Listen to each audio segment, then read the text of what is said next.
तो दोस्तों आप सभी का वापस से स्वागत है एमएलएफ क्विज 2 जनवरी 2024 टर्म के क्वेश्चन पेपर में, जो कि मार्च में हुआ था। और पिछले वीडियो में हमने कुछ क्वेश्चंस को लीव आउट किया था, तो आज हम लोग उसी सारे क्वेश्चंस को कंप्लीट करेंगे। और अगेन मैं इसके लिए बहुत बहुत धन्यवाद देना चाहूंगा अपने सारे दोस्तों की जो मुझे हेल्प किए थे सारे के सारे क्वेश्चंस को बनाने के लिए। तो huge shout out for them. And now let's move on to our session. तो दोस्तों जो सबसे पहला क्वेश्चन हम लोग सॉल्व करने वाले हैं वो है 194 से 195। और यहाँ क्वेश्चन आपको बोलता है कि consider a naive Bayes model is trained on following data matrix X of shape D cross N and corresponding label vector Y. तो यहाँ आपको एक्स दिया हुआ है, यहाँ वाई दिया हुआ है, और ये डी जो है नंबर ऑफ फीचर्स को रिप्रेजेंट करता है और N number of data points को रिप्रेजेंट करता है। ओके, और यहाँ पे आपको डी क्रॉस एन दिया है, यानी कि डी नंबर ऑफ रोज, ये 1 2 3, और नंबर ऑफ फीचर्स कितने हैं 1 2 3 और ये 4। मीन्स आपके जो भी फीचर्स होंगे वो आपके ट्रांसपोज वैल्यू होंगे। मीन्स आप डायरेक्टली नहीं कर सकते बिकॉज आपको लेवल के साथ मैच करवाना है। हर एक फीचर एक लेवल के साथ करस्पॉन्डिंगली मैच करेगा। अगर आप इसको डायरेक्टली ले लीजिएगा तो प्रॉब्लम होगा। तो हम लोगों को इसको एक्चुअली ट्रांसपोज करना पड़ेगा, एक्स ट्रांसपोज। और यहाँ पे अगर आप देखिएगा तो आपको मिलेगा 1 0 0 0 1 0 0 0। ओके, दूसरा 0 1 0 1 0 1 0 1, तीसरा 0 1 1 0 0 1 1 0। अब इसको अगर आप देखिएगा ये वाई आई के करस्पॉन्डिंग 1 0 1 1 1 0 1 1, क्योंकि इसका भी हम लोग ट्रांसपोज ले लिए, वाई ट्रांसपोज है और ये एक्स ट्रांसपोज है। अब हमारे पास जो भी काम है वो आसानी से होगा, तो मैं सजेस्ट करूंगा कि सबसे पहले आप ट्रांसपोज ले लीजिए। ओके, अब देखिए पी हैट जो है वो P of Y equal to 1 है, यानी कि वाई का जो लेबल आउटपुट है वो 1 होना चाहिए। और F of I comma I is equal to 1 2 3 is ith feature and F of I is equal to 1 and Y I is equal to Y I. इसका मतलब है कि आपका जो F of J equal to 1 है, means आपका जो भी यहाँ पे फीचर आएगा उसका वैल्यू 1 होना चाहिए यहाँ पे ये वाले पर्टिकुलर एरिया में, और y का वैल्यू जैसा वो लोग बोलेंगे उस तरीके का होना चाहिए y का वैल्यू। अब 0 होगा या 1 होगा, तो ये बेसिकली आपका लेवल को करस्पॉन्ड कर रहा है और ये आपका फीचर को करस्पॉन्ड कर रहा है। तो अगर आप देखिएगा तो ये क्वेश्चन बहुत सिंपल है, इसमें कैलकुलेशन तक नहीं करने की ज्यादा जरूरत है। बस इतना समझ लीजिए कि आपका 1 कितनी बार आ रहा है, आपका 1 3 बार आ रहा है, right. P of y is equal to 1 is equal to 1/3, right. और यहाँ पे आपका 0 कितनी बार आ रहा है, तो 0 आपका आ रहा है एक बार। तो यानी कि आपका P of y equal to 0 कितना हो रहा है 1 बाई, राइट। ये 3/4 है, ये 1/4 है। Now that's complete. अब हम लोग अपने क्वेश्चन पे प्रोसीड करते हैं। Calculate the value of P hat 1। P hat 1 2 का मतलब है कि आपका y का वैल्यू 1 है और F2 इज इक्वल टू 1 होना चाहिए, ठीक है। तो अब जब सवाल उठता है कि y इक्वल टू 1 है, तो अगर ऊपर देखिएगा तो y इक्वल टू 1 कितने केसेस में बन रहा है, एक केस ये बन रहा है, एक केस ये बन रहा है और एक केस ये बन रहा है। यानी कि P of y equal to 1 3 cases में हो रहा है आउट ऑफ 4, ठीक है। गुड। नाउ दैट मीन्स कि हमारा जो सर्च स्पेस है, क्योंकि हम लोग इस वाले को फॉलो कर रहे हैं ना, ये सर्च स्पेस रिड्यूस होके 3 हो गया, तो नीचे तो आ गया 3। और F2 इज इक्वल टू 1 कितना हो रहा है, F2 इक्वल टू 1 अगर आप देखिएगा तो किस केस में 1 हो रहा है, तो आपका y के corresponding 1 F2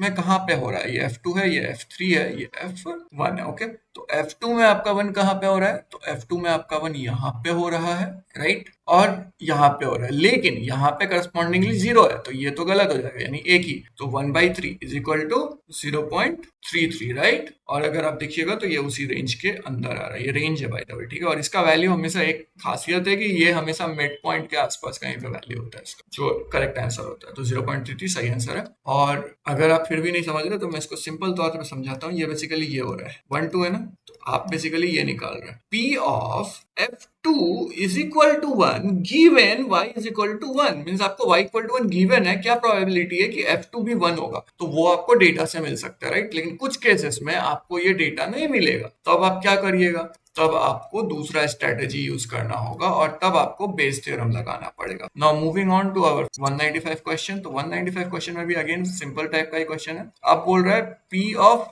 F of 1 is equal to 1 given y is equal to 1।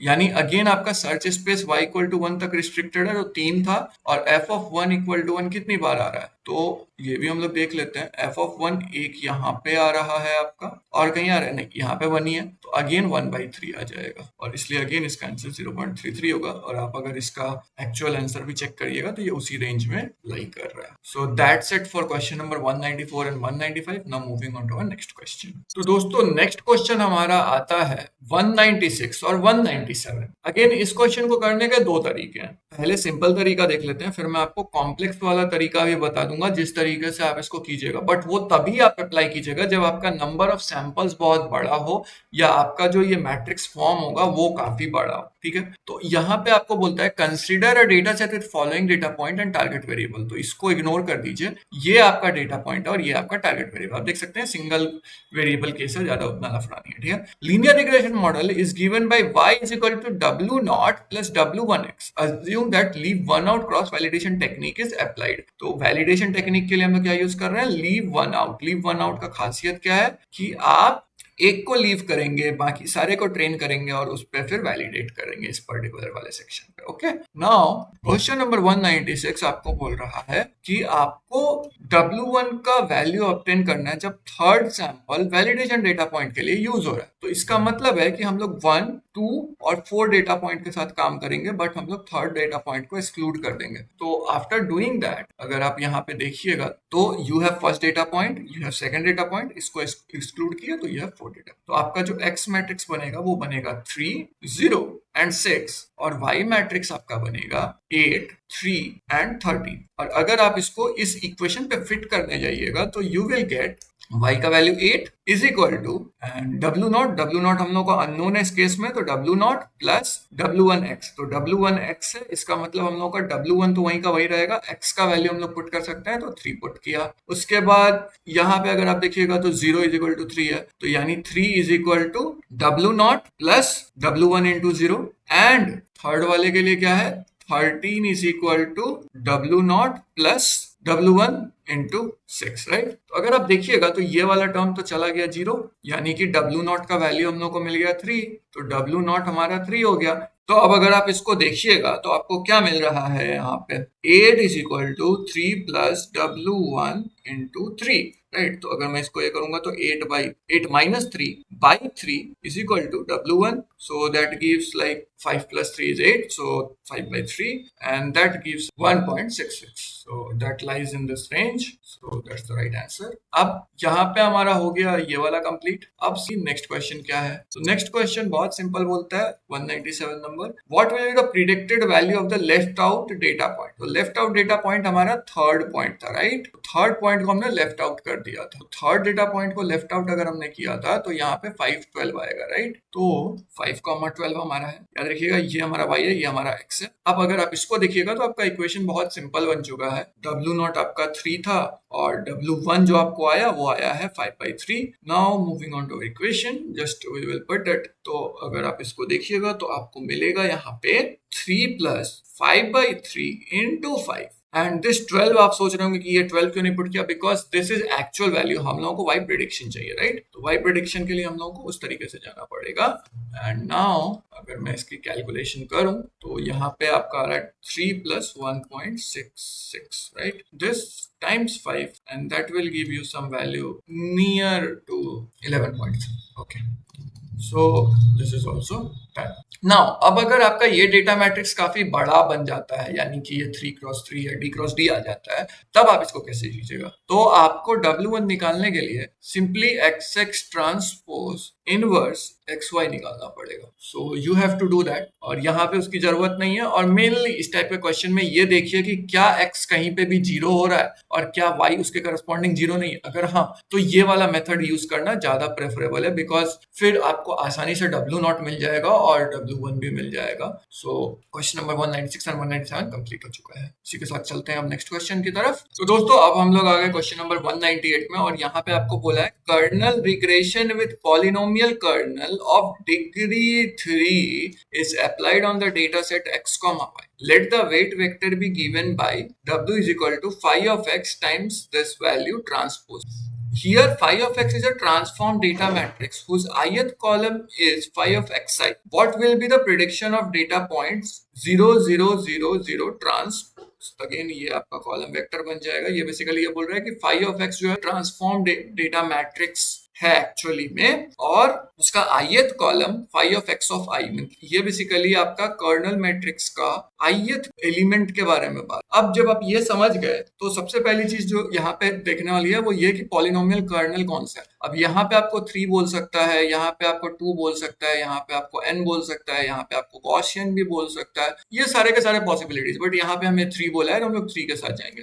अब पॉलिनोमियल कर्नल ऑफ डिग्री 3 होता है एक्चुअली में आपका 1 plus xi into xj whole to the power 3। और अगेन इसको आपको कंप्यूट करने की जरूरत नहीं है, आपको सिंपली फाई ऑफ एक्स में अपना ये पॉइंट पुट कर दीजिए। Phi of X of 0 0 0 0 transpose will actually give you k of phi transpose phi. और ये बेसिकली कहां से आ रहा है, ये यहां से आ रहा है कि ये k ऑफ xi, xj जो होता है वो उसका वैल्यू ये वाला होता है, ठीक है। तो हम लोग बस इसको एक्सपैंड करेंगे और नथिंग एल्स। तो अब जब हम लोग इसको एक्सपैंड करेंगे तो हम लोग को मिलेगा k of 0 0 0 0 transpose comma 0 0 0 0 transpose, okay. और अब अगर आप इस पे कैलकुलेशन करने का कोशिश कीजिएगा तो जस्ट आप ये वाला जो चीज है इसको इसमें पुट कर दीजिए, तो आपको जो वैल्यू मिलेगा वो आउटपुट आपको मिलेगा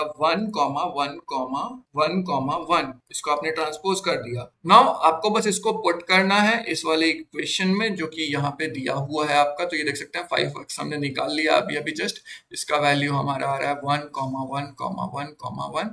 अब अगर आप सोच रहे हैं ये कैसे है, तो जस्ट ये 0 और 0 को इसमें पुट कर दीजिए तो आपके सारे वैल्यूज में 1 ही आ जाएगा और कुछ नहीं रहेगा। और यहाँ पे जस्ट आप पुट किए तो आपको ये मिलेगा। तो ये आपका रो वेक्टर आप यूज कर सकते हैं। तो 2.3 कॉमा 1.0 कॉमा 0.4 कॉमा 0.7 टाइम्स आपका जो भी 1 1 1 1 है, और इन सबको जब आप कैलकुलेट कीजिएगा जो कि एक डॉट प्रोडक्ट होगा, क्योंकि ये आपका 1 क्रॉस 2 3 4 4 है और ये 4 क्रॉस 1 है, तो आपको एक सिंगल वैल्यू मिलेगा और वो वैल्यू 1 होगा। आप चाहे उसको कैलकुलेट करके चेक कर सकते हैं। Okay, now this completes our question number 198। Now moving on to our next question. तो दोस्तों अब हम लोग आ गए हैं 201 क्वेश्चन पे, और इस क्वेश्चन को अगर आप देखिएगा तो ये थोड़ा सा ट्रिकी टाइप का क्वेश्चन है, बिकॉज इसको करने के 2 तरीके हैं। अब आपकी मर्जी की आप किस तरीके से करिएगा और किस तरीके से आपको आसान लगेगा। तो सबसे पहले हम लोग क्वेश्चन पढ़ लेते हैं। Given a design matrix x belonging to d cross n and target variable vector belonging to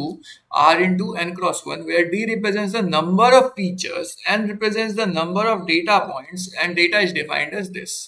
तो अगर आप देखिएगा तो ये matrix d cross n matrix है, राइट। तो d क्रॉस n मैट्रिक्स है तो यानी कि इसमें d फीचर्स होंगे, यानी कि रोज जो है वो हमारे फीचर 1 फीचर 2 हो गए, और n जो है वो नंबर ऑफ डेटा पॉइंट्स है। तो हमारे कॉलम क्या हो गए x1 x2, okay. So obviously यहाँ थोड़ा इनवर्स है, थोड़ा कंफ्यूजन हो सकता है। और r क्या हमारा आ रहा है n क्रॉस 1। अब आपको बोलता है calculate the coefficient of beta for ridge regression of lambda is equal to 1। तो रिज रिग्रेशन बेसिकली एक तरीके का टेक्निक है जिससे आप बोलते हैं कि मेरा जो डेटा पॉइंट है, जो ऑप्टिमल W स्टार है या जो भी है, उसके अराउंड मैं ग्रेडियंट कैलकुलेट कर रहा हूं। तो ये सर्कल जो है ये बेसिकली ग्रेडियंट है, और ये जिस पॉइंट पे टच करेंगे वो मेरा ऑप्टिमम W होगा, और इससे मेरा क्या होगा, वेट वेक्टर जो है ये इतना ही रहेगा, ये बढ़ेगा नहीं। अगर बढ़ेगा तो मैं पेनलाइज करूंगा, तो उससे आपका जो एल्गोरिदम है वो जनरलाइज होता है। अभी के लिए बस इतना समझ लीजिए, ज्यादा समझने की इससे ज्यादा जरूरत है नहीं, ठीक है। तो ये बेसिक तरीका है।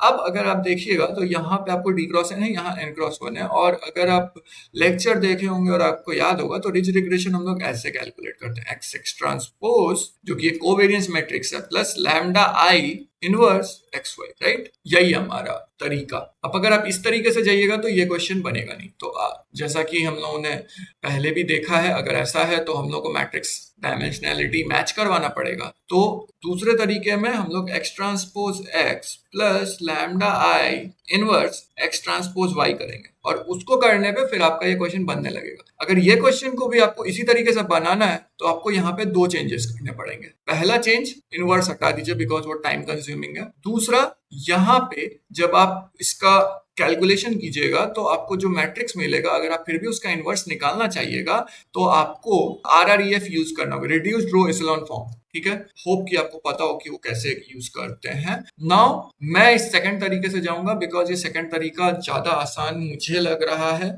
और उस तरीके से जल्दी आंसर भी मिल जा रहा है। एज पर हम लोग मैट्रिक्स के डोमेन में भी रह जा रहे हैं। For dimensionality this is T cross D matrix, जो कि बहुत इंपॉर्टेंट है आपको जानना। और ये वाई आपका n क्रॉस 1 है, तो आपको जो भी मैट्रिक्स मिलेगा वो एक्चुअली में आपका जो भी डायमेंशनलिटी यहाँ आना चाहिए वो सारा चीज अगर आप भूल जाएं और उसको सिर्फ नॉर्मल देखें, क्योंकि ये आर डी क्रॉस एन है राइट, तो यहाँ पे ये वाला है, तो आपका फर्स्ट रो होना चाहिए और 2 कॉलम्स होने चाहिए, यानी कि 1 क्रॉस डी आपका आना चाहिए output. That's why we are doing this transpose thing and everything. Okay, तो एंड यहाँ थोड़ा सा मिसमैच है, यहाँ 1 क्रॉस डी होगा ना कि D cross, because we are taking the transpose of X right. ये हो गया, हम लोग इसको सॉल्व करना शुरू करते हैं। तो सबसे पहले एक्स ट्रांसपोज एक्स निकालना जरूरी है। तो एक्स ट्रांसपोज अगर मैं निकालूंगा तो ये मेरे को मिलेगा 1 3 2 4, और इसके बाद नॉर्मल एक्स को मैं मल्टीप्लाई कर देता हूँ, तो 1 2 3 4 1 2 3 4, इसको मैं मल्टीप्लाई करूंगा तो मेरे को मिलेगा 10 14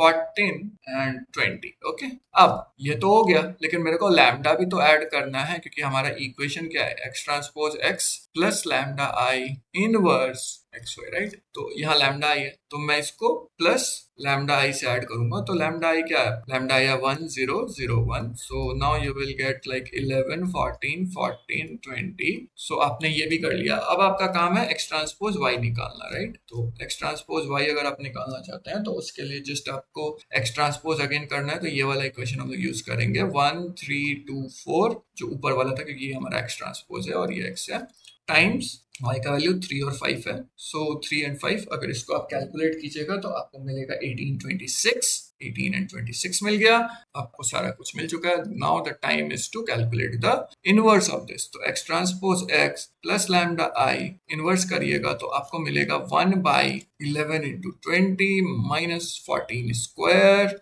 यहाँ पे आपका 20 माइनस 14 एंड 11 मिला, तो ये 21 हुआ। अब इसके बाद यहाँ पे हम लोग जस्ट कैलकुलेट करेंगे तो ये आपको मिलेगा 1 by 35 times some 14 and 34, and now if you calculate 14 for this, so you will get like 0.4 and 0.971। अब अगर आप देखिएगा तो ये आपके ऑप्शन से कहीं भी मैच नहीं कर रहा हो राइट, लेकिन ये भी फैक्ट है कि ये क्वेश्चन थोड़ा सा गलत था। एनी हाउ अगर आप इस तरीके से X transpose plus lambda I inverse X transpose X Y और आपने ये वाला RREF की मदद से किया तो you will hit the exact value as this. और ये सर ने लेक्चर में दिखाया है अपने कल के लास्ट सेशन में, तो उसको जरूर देख लीजिएगा और वो आपको हेल्प करेगा। Okay, so that's it for this particular question. इसी के साथ हम लोग कंप्लीट कर चुके हैं अपना क्वेश्चन नंबर 201 और अब कुछ टिप्स देख लेते हैं एग्जाम के लिए।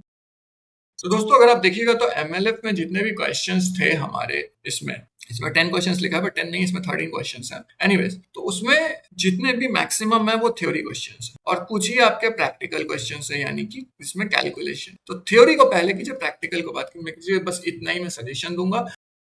सो that's it for this particular video. और ये वीडियो मैं एजुकेशनल पर्पस के लिए बनाया हूँ, बट अगर आपको अच्छा लगे तो आप इसको शेयर कर सकते हैं। Again thanks to all those who helped me to solve all these questions, and do like the channel, subscribe the channel and ask your doubts in comments. See you again in another video. Bye bye.